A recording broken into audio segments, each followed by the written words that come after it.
Kjo është porta që ndan tokën me Zotin. Dhe pas kësaj porte është shtegu tek mali vulkanik Fuji.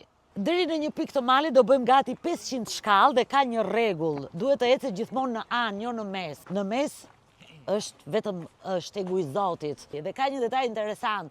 Nëse do ta vazhdosh udhimin nëpër shteg për të shkuar 3000 metra mbi nivel të detit, duhet ta prenotosh përpara, se këtu në Japoni nuk të lënë të bësh hiking kur të duash ti, se i ruajnë malet dhe nuk duan që të ketë rëmuj, të ketë shumë njerëz në të njëjtën kohë. Hyet në tempullin që ndodhet në rreth të malit Fuji. E para, lahet dora e maq që simbolizon trupin, pastaj lahet dora e djathtë që simbolizon pastrimin e shpirtit, pastaj pastrohet goja, bëhet një lutje që shkon 2 herë.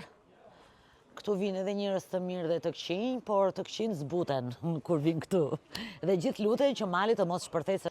Do ju tregoj mënyrën se si nderohen të rënët në luftë në Japoni. Është pikërisht kjo ndërtesë që simbolizon 5 element.